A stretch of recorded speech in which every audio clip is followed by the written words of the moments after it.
Today, we become legends. Hey, my name's Enter, welcome back to the channel, and today we have 11.5 bonus update notes to go over. These will be live tomorrow, May 28th, and it is a bit of a smaller bonus update here, because 11.6 is going to be dropping soon, which is going to have like a whole bunch of like mid-season changes that are going to be pretty crazy. So there's nothing too crazy here, it's mostly just nerfs to a few of the top performers that we've been seeing for a while in the meta. So first up, we have Blackthorn Hammer. They have decreased the physical power from 40 to 35 on this item. This is completely justified and understandable. When they buffed this item, it was kind of crazy. Like, they buffed it once, and in my opinion, it was pretty good. And then they buffed it again, and it just became, like, absolutely insane. The main nerf they're trying to look at here is for junglers. Like, this item in solo lane is really good, but it's the fact that it's started to creep into, like, first item jungle builds as well. Like, that's when it starts to get a little bit silly, because the power was so competitive. Like, it had more power than Jotun's had at this point. And just the ridiculous stat efficiency of this item was kind of insane. Like, it had 40 power, it had 350 health, it had 10% cooldown basically all the time. Obviously, if you drop below 25% mana, you go to the MP5 passive, but you pretty much always had 10%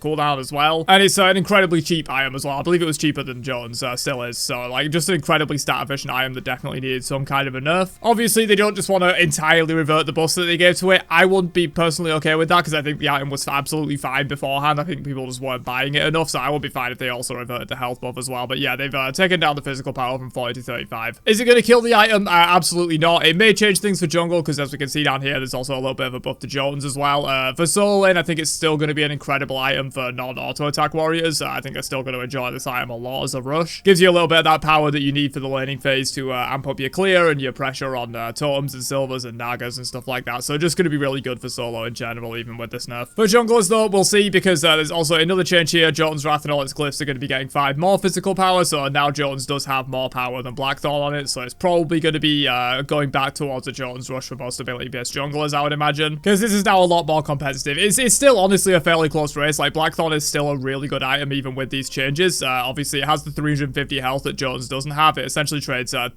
cooldown for 350 health at this point, because the power is now even on them. Obviously Jotun's generally better into the late game, helps up with your CDR a little bit more to get capped out on CDR, and has glyphs as well, so definitely better for the late game. But yeah, I think these items are still very competitive. I think Blackthorn on junglers is still going to be pretty strong, honestly, even with these nerfs. Whether people will go back to Jotun's remains to be seen, but I think in solo lane, Blackthorn's still an incredible item. You maybe even want to slot it into some jungler builds that like to go a little bit more bruiser, you know, like your Thors, your Lancelots, that kind of stuff. But yeah, we'll have to see how this turns out. I think Blackthorn's still very competitive for the jungle, but yeah, Jotun's getting a little bit of a buff up there to 40 power, making it much more competitive. Moving on to Duality. So this is a new item that they added very recently. It has not seen a whole lot of like good play. People experimented with it, but it was definitely found out to be not that great of an item overall. The main thing was the cooldown on it. Like, if this was a permanent effect that applied to all of your basic attacks, it would be insane. It's just the fact that it's a 5-second cooldown. You know, you're only really going to get this off like a couple of times in a fight, maybe like three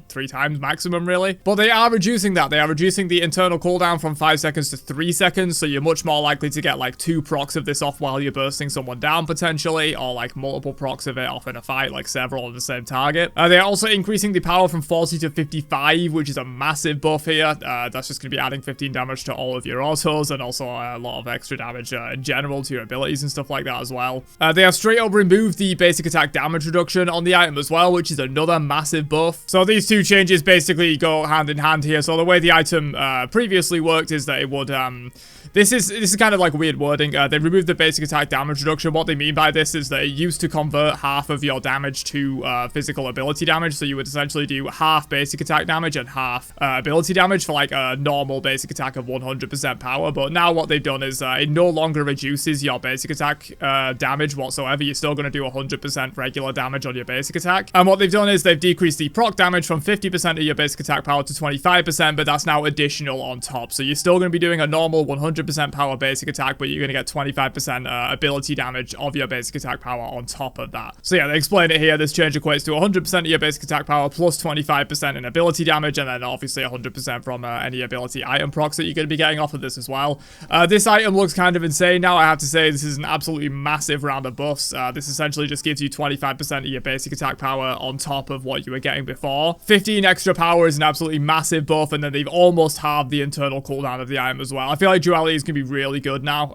It wasn't particularly great when they initially added it, but I think these buffs are going to be absolutely massive. We've already seen with, like, for example, the Skadi changes, that Skadi's coming back into the meta a little bit. Like, probably not a top ADC, I wouldn't say, but, like, Neith is still good. Skadi's coming back into the meta a little bit. Ula's pretty good at the moment as well, so I feel like there's going to be a lot of good users of Duality now, especially the fact that they've upped this power to 55 is kind of insane. And, like, even just for your AA cancelers now, like, Duality is a luxury item, but it's going to be giving you a lot of benefit now. This is a very high power count, and you're just getting 25% extra damage on, like, your basic attack. This is essentially kind of like a mini Hydra's, but with a slightly longer internal cooldown. Hydra's doesn't have an internal cooldown. But yeah, I'm not sure what Hydra's is on at the moment. I think it might be 30% on Hydra's, but I know at one point they did nerf it down to 25, so it might still be at 25. But this is essentially just an extra Hydra's proc that also activates Crusher and Heartseeker. So I think this item's going to be really good now. Definitely try it out after this bonus update drops tomorrow, May 28th. I think Duality is going to be really solid for the users of it.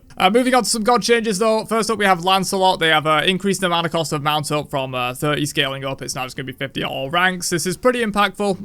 Anything that affects the leveling of this ability is going to be pretty impactful because it's the ability you level last. So in the early game, you're just going to have a lot less freedom to just be mounting up constantly and like kind of getting that shield up, applying pressure to people by just running at them while mounted. You're not going to be able to do that quite as freely now because it's got a massively increased mana cost in the early game. They have decreased the initial shield health as well, mostly in the early levels. So again, this is a big nerf to like Lancelot sort of level 1 to 14-ish until he starts ranking up this ability properly. You're just going to have a little bit less of that initial shield health. So basically now it starts at 60, you know, almost anything is going to take you off immediately until it starts building up. And they have also decreased the maximum shield health, mostly in the late game though. And this is kind of understandable, like a 740 shield is kind of insane. Obviously it's not like a full shield in a sense, because as soon as you start doing anything, the shield goes away. But yeah, 740 is absolutely massive, and it just allows them to sort of run in your face and like freely pressure you when you can't really do anything. Because you don't really want to be throwing out like abilities into a mounted Lancelot unless you know you can kind of take him off the horse. So nerfing that down makes complete sense. Lancelot's been kind of dominating the meta a lot recently from jungle, and so I think these changes make a lot of sense to see him nerfed down a little bit. Osiris also getting a few nerfs. Osiris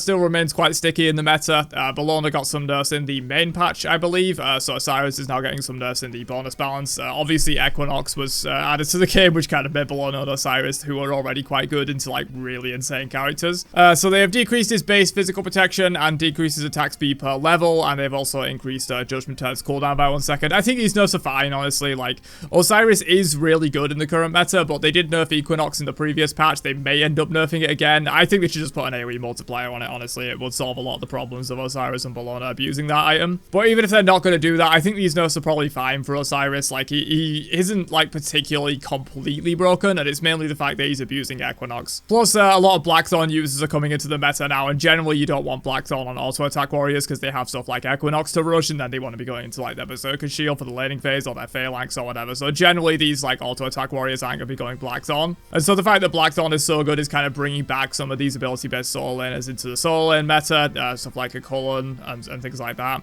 And those are sort of combating Osiris a little bit. But I do think it's sensible to give him a few nerfs. He has been particularly good. Bellona maybe needs more. We'll have to see. Bellona's just been so sticky in the meta despite several nerfs and nerfs to Equinox and stuff like that.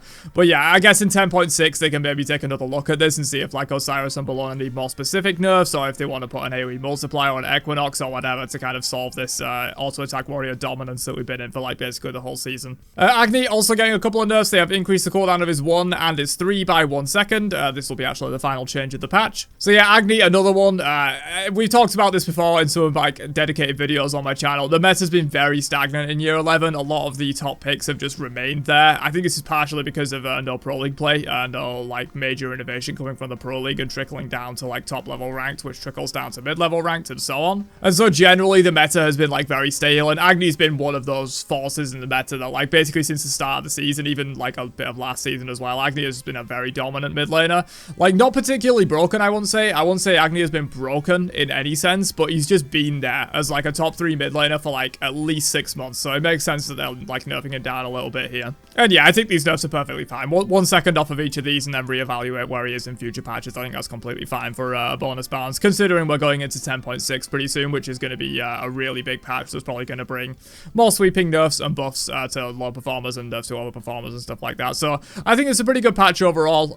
Definitely excited for Duality. I feel like this is going to be an insane item after this. Like, this isn't even a bonus balance, honestly. This maybe should have been reserved for the main patch. This is kind of crazy, the amount of stuff they've done to this. But in general, like, nerfing down Blackthorn a little bit, buffing up Jones makes sense. The god nerfs are pretty good and stuff. It's a fairly small patch. As I said, we're going into 11.6 pretty soon, which is going to be dropping next week, maybe? Either next week or the week after. I can't actually remember where the patch cycles are at right now. But yeah, we're going to be getting 11.6 soon. It's going to have some much more major changes compared to this bonus balance. But yeah, hopefully you guys enjoyed my review of these bonus update notes going live May 28th. And I will catch you guys in another one on my channel later on. Peace out, you nerds.